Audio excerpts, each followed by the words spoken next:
Abby. I'm TopKnot Stitcher. Happy December. Happy Flossmas. I am entirely blown away and overwhelmed by how many people can make so many videos in such a short time. Like, you go, Glen Coco, but I cannot keep up. So I thought I would add to the mix and jump in with my own tag video.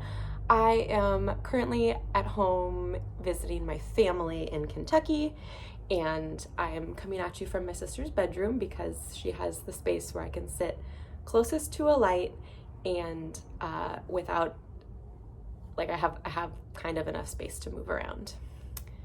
So she's at work and I've got like 20 minutes to just talk tags for a while, and I thought, why not? So thank you to my sister for lending me the use of her space. Today, I'm going to share with you my progress on my Santa stamps piece, my Rocket Rudolph. I'm going to do the Married with Stitches tag and the Hello Holiday Needlework tag. I think that's what it's called. The one from Liz Matthews, who's a doll. Do you watch her channel? Because you should. She's like cranking out creativity like crazy, and it's amazing. And she's super sweet and adorable, and I love her. And hi, Liz. Should we just jump into it? I think so. First, I want to show you a plant whose name I already have forgotten, but my sister is really into plants. So one of the first things that we did today was take a plant tour of her house, because that's what you do. And this one is her favorite, and it's a raven Zizi plant, maybe? I don't know if that's true, but do you see how, like, okay, the light in here is not doing it justice, but it's like dark black, like the whole plant. Where is it? Looks like that color. It's so epic. She bought this on Amazon, and it used to be smaller, and now it's bigger because he's growing. He's got a new little leaf coming up. It's very exciting. So I'll find the name of it and I'll put it below in case you're interested. My sister has gotten me into plants. She gave me a coin plant. It has a couple names, Chinese money plant, which doesn't seem very PC, but I don't remember any of the other names for it. She gave me a little cutting of hers over summer, this past summer, and I took it back home, and it used to be teeny tiny, and now it's huge. It's amazing. Like, I've always killed plants before, but I'm getting better at it with the one. And I don't know, just like, it's pretty cool how you can, depending on the plant, cut off a leaf or a stem or a root, and it just grows a whole new plant. It's crazy. Anyway, that was the plant update. Real quick stitching update. Have you seen Wild Violet, my evil twin, Ryan, her Santa in Space stamps, Christmas pattern, adorable cuteness? If you haven't, you need to go follow her immediately. You need to go to her shop and get yourself a copy, because what are you doing if not stitching Santa in space? I'm gonna pull up the picture of the full pattern for you, because trust me, you need it. I was stitching this on the plane, and the lady next to me was like, oh, is that needlepoint? And I said, this is cross stitch. And she was like, I used to do that. And I was like, oh, you should get back into it. Look how adorable this is, and how adorable it will be when I'm done. Are you kidding? Like, how does she do this? So I'm working on the Rudolph right now, and I don't have all of the colors still, so I was kind of stunted in my stitching, but look how cute he is.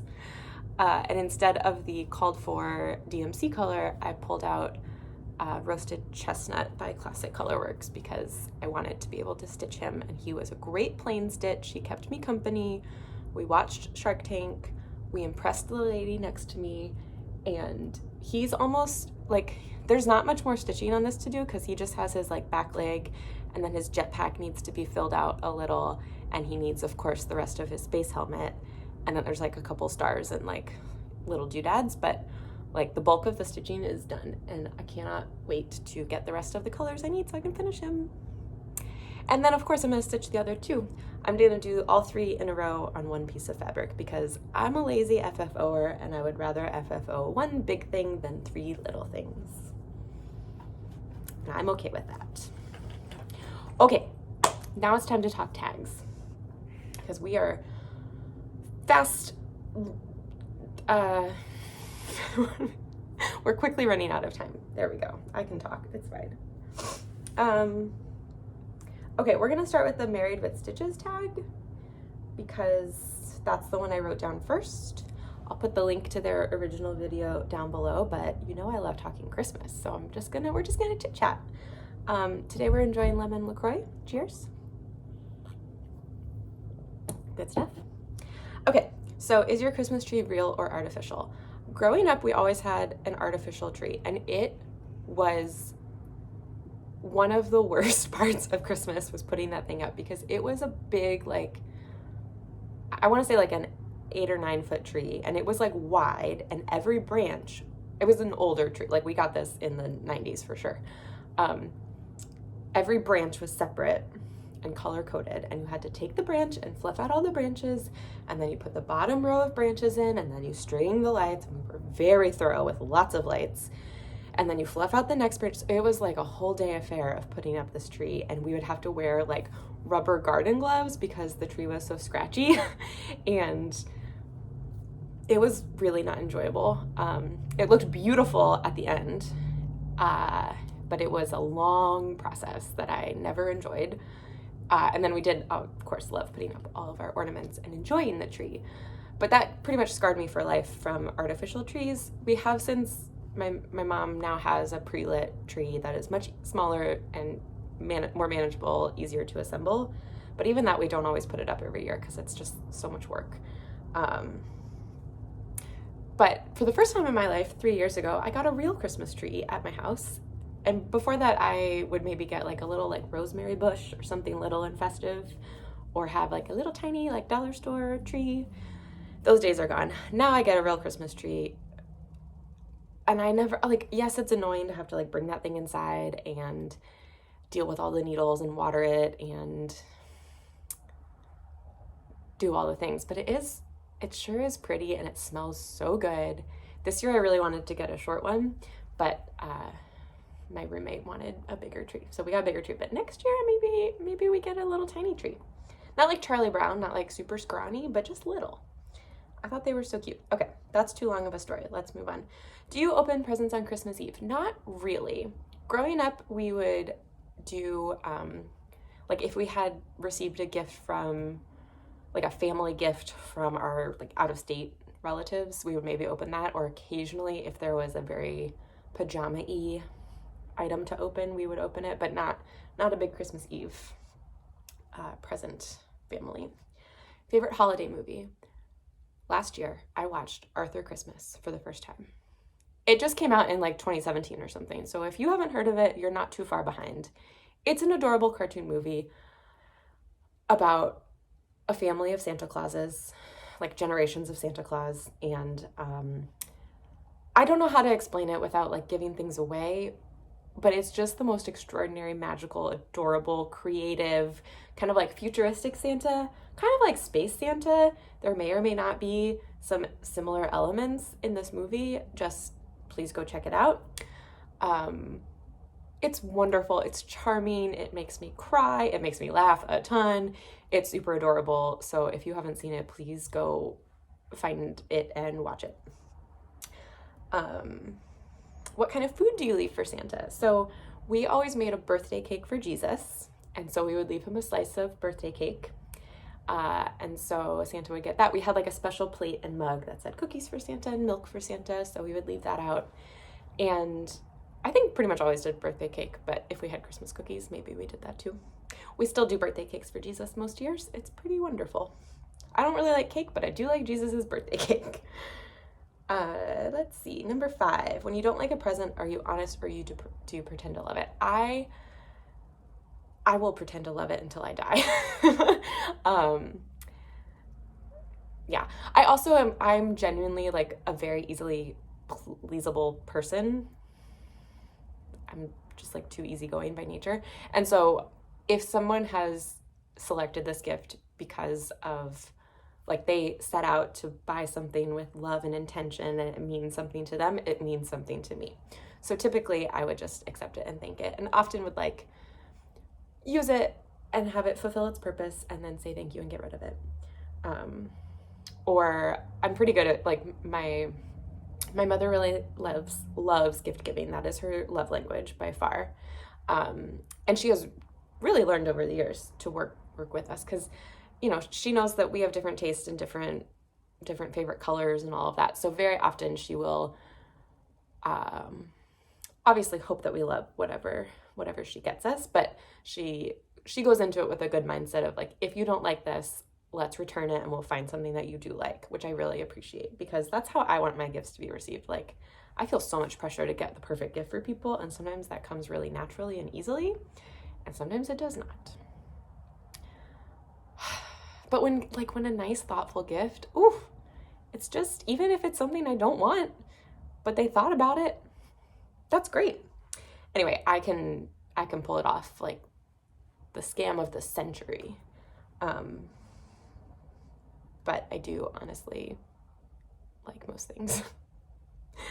Do you buy your pets presents? Obviously.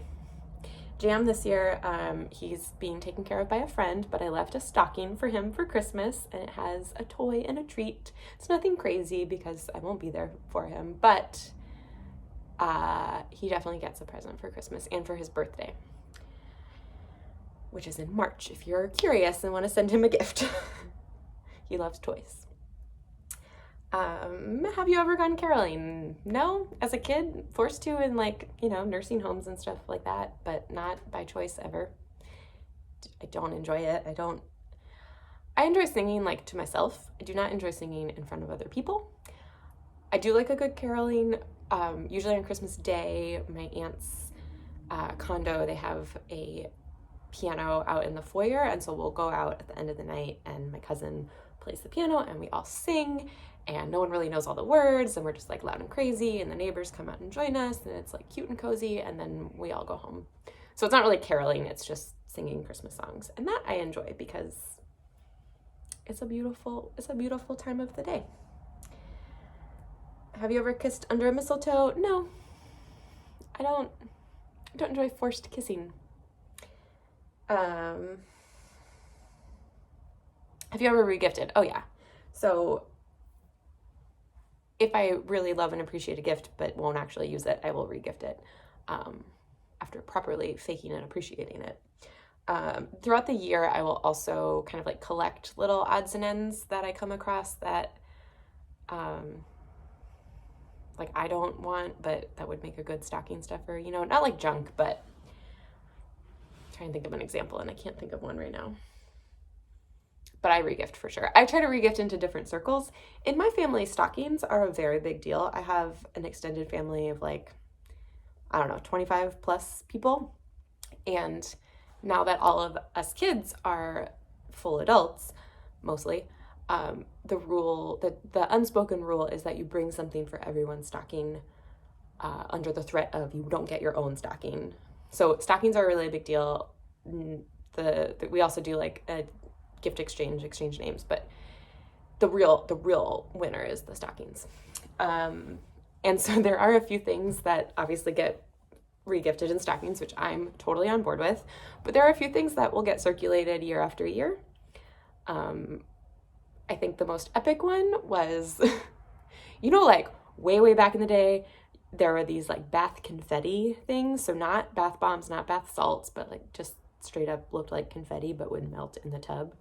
We had this set that was lime green and bright turquoise. It was from like Limited 2 or something like that. And it just got passed around forever. I think I finally ended up with it and I just threw it out because no one wanted that. So definite regifting potential in the stockings. But other than that, I try to regift into different circles.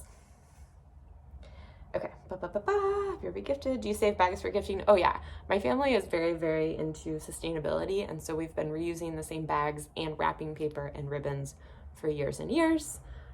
We had a set of like hand-dyed silk gift bags that were going around for a while, but they eventually all kind of ended up out of the family. And there's a unspoken rule of, not rule, but it's always a nice thoughtful touch when your gift is wrapped in another gift. So I am giving a gift from my cousin and it's inside of a little zippered pouch that will be very useful for something.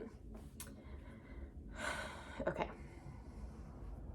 Do you send holiday cards? Kind of. I try to respond, and if I get a holiday card, send one, but I planned this year to do a holiday picture of me and Jam, and I just didn't get around to it, so maybe next year. Maybe a New Year's card, but I probably still won't get around to it. I love getting holiday cards. People are super creative and thoughtful. It's one of those things that is not going to make it very far on my list.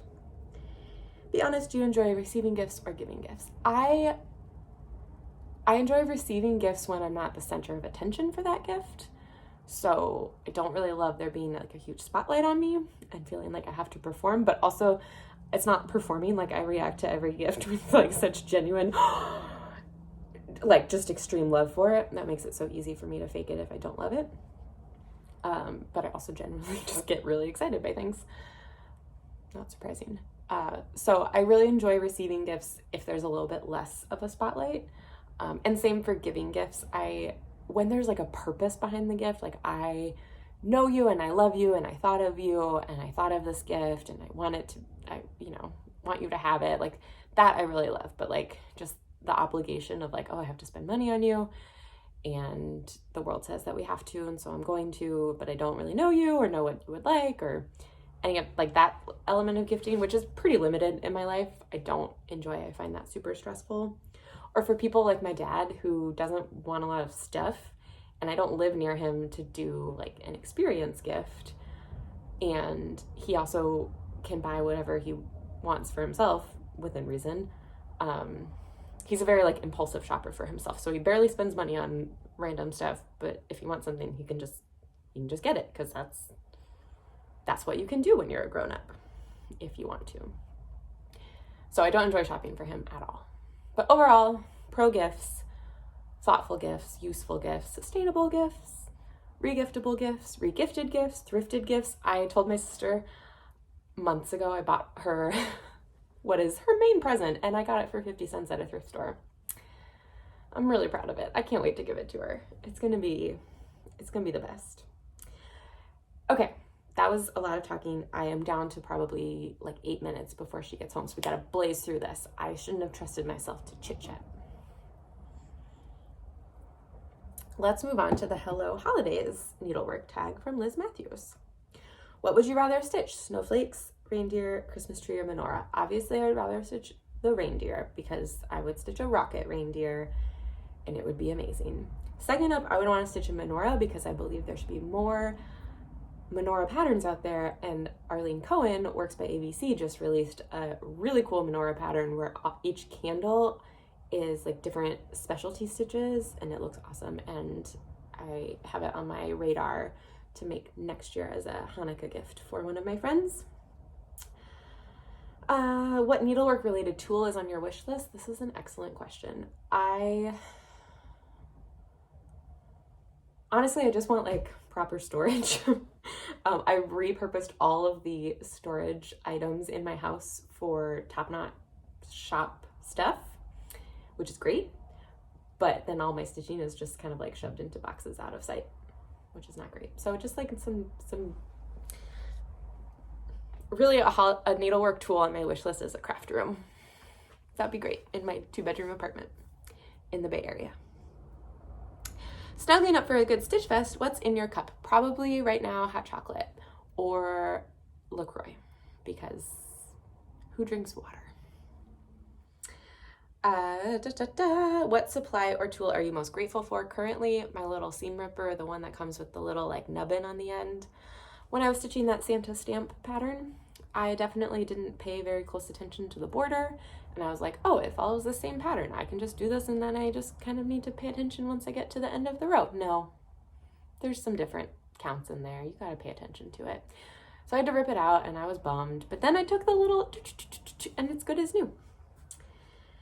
So I'm grateful for that. What supplier tool have I been wanting to try? I would like to maybe try out a Lowry stand. I have a little lap stand and it's nice, but I can't get it quite the angle and position that I would love. So I only use it when I'm stitching in the morning with my coffee so that I can stitch with one hand and drink coffee with one hand. So maybe some other floor stand apparati. Is that the plural of apparatus? Leave a comment if you know. Would you rather stitch a holiday stocking or gift wrap for a small package? I don't understand the gift wrap question. Like if it was a little, like kind of like how you can put stitching on a project bag, if it was a little something like that, I would rather maybe stitch a little like gift tag or name tag. I think that would be cute and fun. I briefly entertained the thought like a month ago of, oh, maybe instead of stocking stuffers this year, I could just stitch everybody a little name tag for their stocking, because almost every year we come up with a different system for labeling the names on the stockings, and it's never very permanent or helpful, and it almost always gets destroyed by the next year. So we need something, and I was like, I could stitch them, but that would involve making essentially like 30 ornament sized pieces, and even if it was just stitching their names and not making them cute and fancy at all, not gonna happen. Maybe next year, but probably not. I don't think that's a worthy enough use of my time. Sorry, family.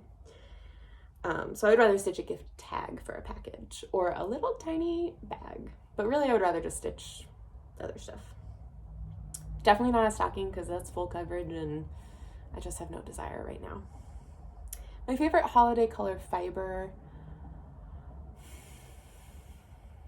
I guess I want to say green, but I feel like maybe right now it's more red. I don't know. Holiday fiber. I'm gonna go with red. A nice variegated red. Yum. What designer would you order a secret holiday chart from sight unseen? Ryan from Wild Violet. I will stitch anything that she designs, but I definitely trust her after this Christmas stamp pattern.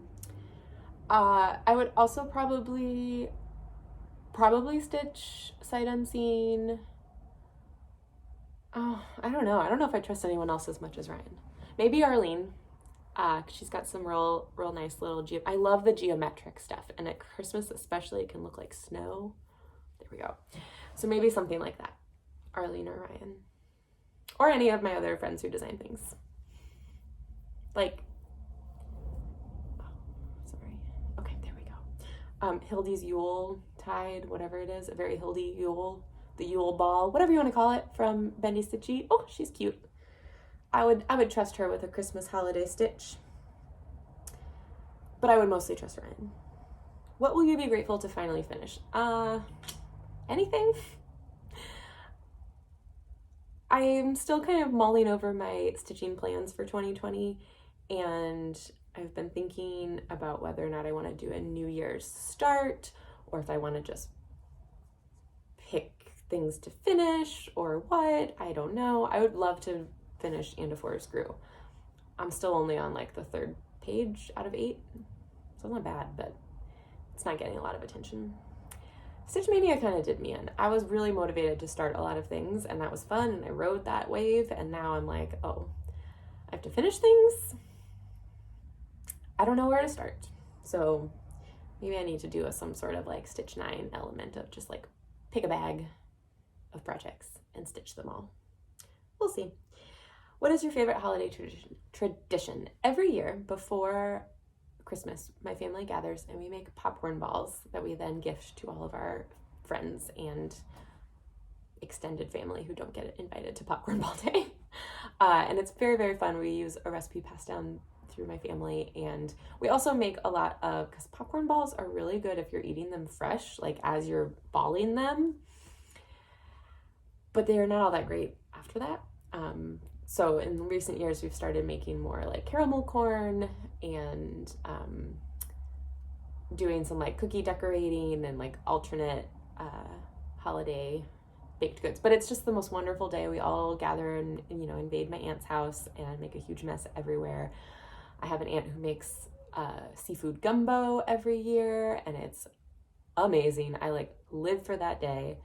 And then we just bake and essentially craft all afternoon. Our crafting is like packaging the popcorn balls, but still fun. We've switched to like packing them all in reusable tins and things like that, but we used to involve a lot of plastic and ribbon, and luckily I've moved away from that. And that's it. That's the holiday tag, and we did it. Vanessa's not home yet, so we're okay. She's not gonna interrupt us. Before I head out, I want to say thank you so much for a wonderful stitchy year. I hope you have a fabulous holiday. I also want to remind you that my giveaway for a needle minder of your choosing is still running.